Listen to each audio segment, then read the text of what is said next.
इंसान को कभी हार नहीं माननी चाहिए, क्योंकि पहाड़ से निकली नदी ने आज तक ये नहीं पूछा कि समुंदर कितना दूर है।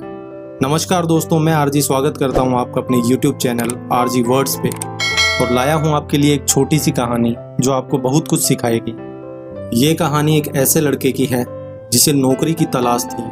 राज्य का सेनापति उसका बहुत अच्छा दोस्त था, पर वो नौकरी के लिए अपनी दोस्ती को इस्तेमाल नहीं करना चाहता था, अपने दोस्त को नहीं कहना चाहता था। उसने जॉब के लिए बहुत तलाश की, उसे कहीं जॉब नहीं मिली। फाइनली उसने अपने दोस्त को बोल ही दिया कि मुझे नौकरी की तलाश है और मैं बहुत टाइम से नौकरी ढूंढ रहा हूँ, अब तुम ही कुछ करो, मुझे राजा के यहाँ कुछ काम दिलवा दो। तो उसके दोस्त सेनापति ने उससे पूछा कि भाई तुम्हें क्या काम आता है, तुम क्या कर सकते हो। लड़के ने कहा मुझे सब काम थोड़ा थोड़ा आता है, बट एग्जैक्टली मुझे कुछ नहीं आता। तो सेनापति हंसने लगा, उसे राजा के पास लेकर गया।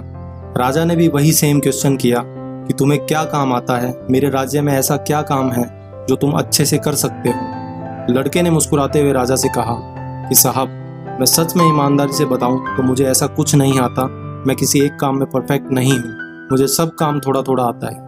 राजा उसकी ईमानदारी से इम्प्रेस हुआ। राजा ने अपने सेनापति से कहा ठीक है, लड़के को रख लेते हैं। लड़के को काम पर रख लिया गया, पर बहुत टाइम तक लड़के को कोई काम नहीं दिया गया।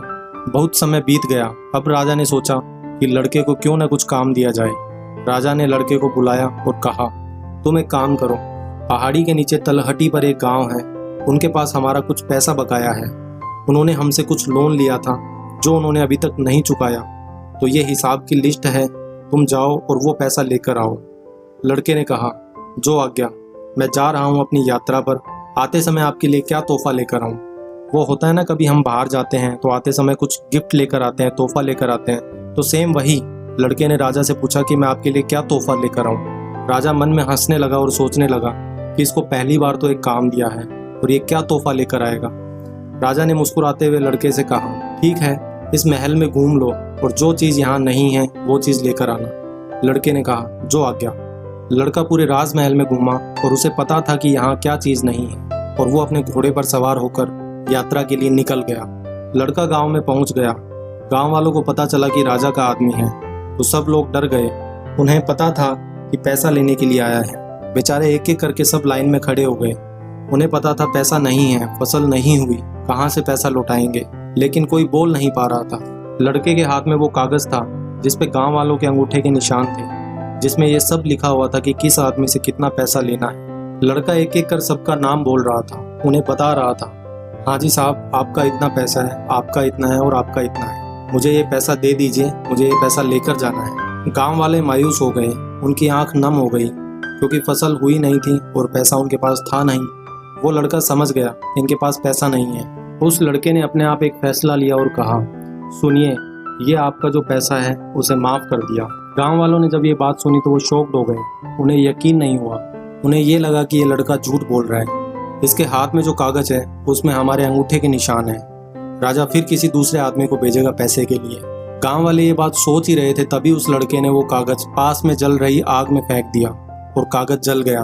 लड़का बोला अब तो समझ गए, आपका सारा पैसा माफ हो गया। ये सब देखकर गांव वाले बहुत खुश हुए, जोर जोर से हंसने लगे और नाचने लगे, और उन्होंने कहा राजा साहब को हमारी तरफ से बहुत सारा प्यार, बहुत सारी दुआएं और बहुत सारा आशीर्वाद। लड़का घोड़े पर सवार होकर अपने राजमहल की तरफ चला गया और राजा को सारी बात बताई और कहा साहब, पैसा तो नहीं मिला, बदले में मैं आपके लिए एक तोहफा लेकर आया हूँ। आपने कहा था जो चीज़ नहीं है वो चीज़ लेकर आना।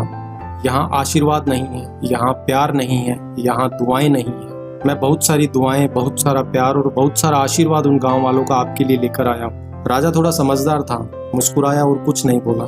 टाइम बीत गया। थोड़े समय बाद राजा के राजमहल पर किसी दूसरे राजा ने हमला कर दिया, और हमला इतना भयंकर था कि उस राजा के बहुत सारे सैनिक मारे गए। राजा की जान पर बात आ गई। राजा को जान बचाकर भागना बहुत जरूरी था। वो लड़का भी राजा के साथ था। उस लड़के ने राजा से कहा साहब, आप चिंता मत करो, मेरे पास एक ऐसी जगह है जहाँ आप सेफ रहेंगे, आपका परिवार भी सुरक्षित रहेगा, आपको कोई आंच नहीं आएगी। वो लड़का राजा को पहाड़ी के नीचे तलहटी पर जो गाँव था वहाँ ले गया और गांव वालों को बताया कि राजा को सुरक्षित रखना है। गांव वालों ने भी अपनी जान की चिंता न करते हुए अपनी जान पर खेलकर राजा और उसके परिवार की जान बचाई और उन्हें सुरक्षित रखा। वो सब गांव वालों के प्यार, आशीर्वाद और दुआएं जो थी वो लौट कर आई और राजा साहब की जान बच गई। राजा फिर से मजबूत हुआ, अपने राजमहल पहुंच गया और अपने राजमहल पे कब्जा किया। दोस्तों वैसे तो ये बहुत छोटी सी कहानी है, लेकिन हमें सिखाती बहुत कुछ। लाइफ में जो अच्छा काम है वो लौट कर आता है। जो दुआएं हैं, जो प्यार है और जो आशीर्वाद है, वो सब चीजें हमारे पास लौट कर वापिस आती है। दोस्त, ब्लेसिंग कमाना बहुत बड़ी बात है। बहुत कम लोग होते हैं जिनके पास ब्लेसिंग होती है, आशीर्वाद होता है, और जिनकी जिंदगी में ब्लेसिंग होती है उनकी लाइफ में चमत्कार रेगुलर होते हैं। तो जिंदगी में आपको कभी भी लगे कि क्या कमाना चाहिए, तो लोगों की दुआएं कमाना, लोगों का प्यार कमाना और लोगों का आशीर्वाद कमाना बहुत काम आएगा। क्योंकि आशीर्वाद दुआएं कभी खाली नहीं जाती, ये लौट कर आपके पास जरूर आती है। दोस्तों वीडियो अच्छा लगे तो कमेंट करके जरूर बताइएगा कि आपको वीडियो कैसा लगा, और अगर आपने चैनल को अभी तक सब्सक्राइब नहीं किया है तो प्लीज़ सब्सक्राइब कर दीजिए। ऐसे ही अच्छी वीडियो देखने के लिए बने रहिए हमारे साथ। धन्यवाद।